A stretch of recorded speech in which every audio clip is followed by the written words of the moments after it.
Bonjour à tous, c'est Salam, mon nom est Georges Christy Alekou. J'ai ajouté le nom Abdul Hakim depuis que je suis devenu musulman. C'était pas une obligation, mais j'ai voulu le faire parce que l'un des attributs de Dieu, d'Allah, le créateur des cieux et de la terre, est El-Hakim.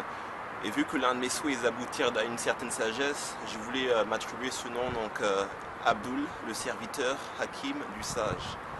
Je suis originaire du Gabon, un pays en Afrique centrale, né à Washington DC et j'ai grandi au Maryland.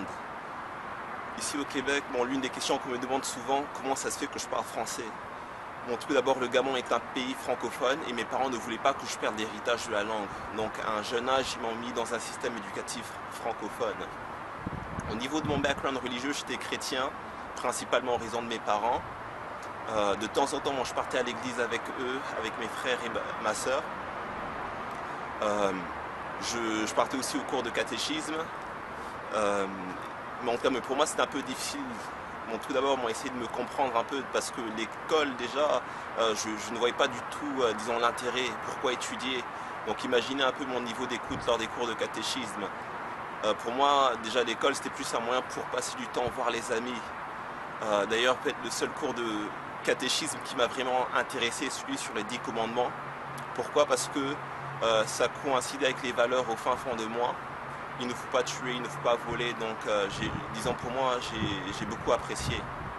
Comme je disais tantôt, mes parents, ils sont originaires du Gabon, c'est des diplomates aux États-Unis. Et disons en fait dans ce pays,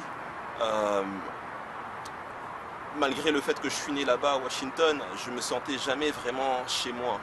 Pourquoi? Parce que je ne suis pas l'américain pur, comme on dit. Je suis pas, disons, il n'y a aucun groupe ethnique qui me qualifie. Le plus proche, c'est noir américain, mais même les noirs américains ne parlent pas, disons, français, pas du tout. C'est rare de voir un noir américain qui parle français, disons, correctement. Et au Gabon, c'est la même chose. Je n'étais pas le Gabonais pur. Je suis quelqu'un qui, comme on disait là-bas, je suis quelqu'un qui ne vient pas du pays. Donc pour moi, à un jeune âge et pendant longtemps, je vivais une certaine crise d'identité parce que j'avais du mal à m'associer, j'avais du mal à vraiment m'identifier à une certaine société. Est-ce que je suis américain? Est-ce que je suis gabonais? Disons non, j'avais du mal à vraiment, disons, trouver ma place dans un certain milieu. Et vraiment, disons, pour moi, disons, ça a été difficile pendant un certain temps. Aux États-Unis, vers l'âge de 12 ans, comme je disais, 12-16 ans, j'ai arrêté, comme la plupart des jeunes, on arrête de pratiquer. C'est vraiment la culture américaine qui a une certaine influence sur nous. Et en tout cas, une chose qui est importante, c'est que je pense que tout le monde vit une certaine crise d'identité, qu'on veuille ou non. Pourquoi? Parce que l'une des raisons principales, c'est que la société qu'on s'identifie ne coïncide pas avec les valeurs qui sont au fin fond de nous. Si c'est la justice, la paix, la tranquillité. Et toute cette crise, en fin de compte, une crise d'identité, elle est vécue, disons, au niveau international par tout le monde. Que ce soit un Québécois, un Français de souche, ou bien un Français qui n'est pas de souche, un Allemand, un Espagnol, tout le monde. Et je pense que c'est vraiment important pour tout le monde de répondre à cette question et essayer d'avoir, disons, un certain sens dans notre vie, pourquoi on existe, pourquoi on est là. À l'âge de 16 ans, mes parents étaient affectés au Gabon. Pas au Gabon, mais mes parents, à l'âge de 16 ans, ils ont été affectés au Maroc, après une longue carrière aux États-Unis. Le Maroc est un pays majoritairement musulman. Quand j'étais là-bas, disons au niveau de mon lycée, la plupart des gens se qualifiaient de musulmans, mais en tant que tel, la plupart ne faisaient pas la prière. Et disons, ça c'est quelque chose qui est un peu dommage parce que pour quelqu'un qui ne connaît pas, disons, la religion, qui ne connaît pas, disons, l'islam, il y a des choses qu'on pense que ça fait partie de la religion, comme par exemple le fait de ne pas prier. Donc dans mon lycée, je dirais peut-être 95% des personnes ne priaient pas. Mais je me rappelle, durant le ramadan, presque tout le monde jeûnait, disons, dans le lycée. Donc pour moi, j'ai jamais vraiment assimilé le ramadan comme une fête, comme une religion, comme faisant partie de la religion. Pour moi, le ramadan, c'était plus vu comme une fête nationale. En fait, comment te dire, mais en tout cas, bon, j'ai apprécié énormément mon temps au Maroc parce que malgré le fait que tout le monde ne pratique pas la religion, disons correctement, bon, en fait, ça, sans, je ne peux pas dire bon, ne pas pratiquer la religion correctement, et malgré le fait que bon, il y a peut-être certaines lacunes au niveau de la pratique de l'islam, disons, au niveau peut-être individuel de certaines personnes, j'ai toujours apprécié mon temps là-bas parce que beaucoup de personnes m'ont très bien accueilli, j'ai bâti de relations très fortes. Une fois que j'ai terminé mes études au Maroc, je suis parti aux États-Unis pour faire des études universitaires. Et je peux dire que ça c'était, disons, dans ma vie, un autre clash avec mon identité. Parce que qu'on veuille ou non, la carrière, savoir quoi étudier dans la vie, te définit en tant que personne. Et disons, ça a fait en sorte que je voulais savoir ce que je voulais faire. Parce que disons, si je suis pas sûr, bon, comment dire, si tu sais pas qui tu es, comment tu peux avancer. Donc je voulais vraiment choisir un métier qui coïncidait avec mes valeurs, avec qui je suis. Bon, finalement, j'ai choisi de suivre les pas de mon père. Donc j'ai étudié l'administration, disons, à l'université. Au cours de ma deuxième année d'études, j'ai rencontré, disons, un collègue au travail parce que je travaillais à la bibliothèque.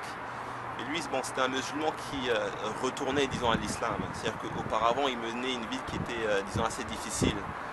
Dans le sens que c'est vraiment la culture américaine qui a eu une grande influence sur lui.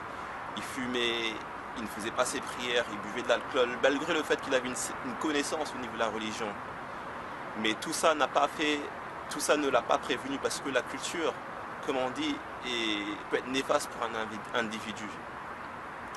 Donc mon ami, mon collègue au travail, comme je disais, on a eu souvent des discussions sur tout, que ce soit la politique. En tout cas, bon, c'est quelqu'un que j'appréciais, disons, énormément. Un jour, on est tombé sur la religion, donc il m'a demandé de quelle confession j'étais. J'ai dit non, je suis chrétien.